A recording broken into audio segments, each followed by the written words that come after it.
இப்போ நான் சமைக்க போகிறது பருப்பு கறி. நான் எப்படி பருப்பு கறி சமைக்கிறேன்னு உங்களுக்கு காட்டுறேன். அதுக்கு முதல்ல பருப்பை நல்லா கழுவி எடுத்துக்கணும். நான் இப்போது பருப்பை நல்லா கழுவி எடுத்துட்டேன். அதுக்கு தேவை ஒரு வெங்காயம், 2 பூண்டு பல், ஒரு பச்சை மிளகா. அதை நான் இப்போது சின்ன சின்னதாக கட் பண்ணிக்க போகிறேன். இப்போ நான் இதை கட் பண்ணிட்டேன். இதுக்குள்ளே போடுறேன் கொஞ்சமாக மஞ்சள் தூள், கொஞ்சம் வெந்தயம், அவ்வளோதான். வாங்க இப்போ இதை அடுப்பில் வைக்கலாம். நான் இப்போ இதை அடுப்பில் வச்சுட்டேன்.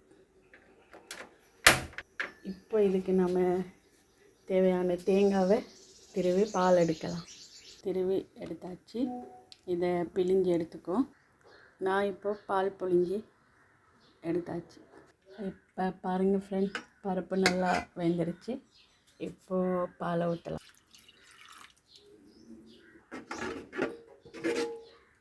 இப்போ இதை கொதிக்க விடலாம். இப்போ பார்த்திங்கன்னா இது கொதிக்குது. இது போதும். அடுப்பை ஆஃப் பண்ணிக்கலாம். இப்போ நாம் பருப்பை கொஞ்சம் தாளிக்க போகிறோம். கொஞ்சம் கடுகு போடுறேன். அப்புறம் கறிவேப்பிலை கொஞ்சமாக உடைச்ச கொச்சிக்காய் சேர்த்துக்கிறேன்.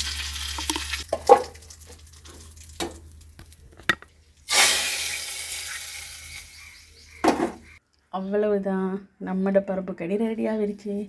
நீங்கள் எப்படி பருப்பு கறி சமைப்பீங்கன்னு கமெண்ட்டில் சொல்லுங்கள்.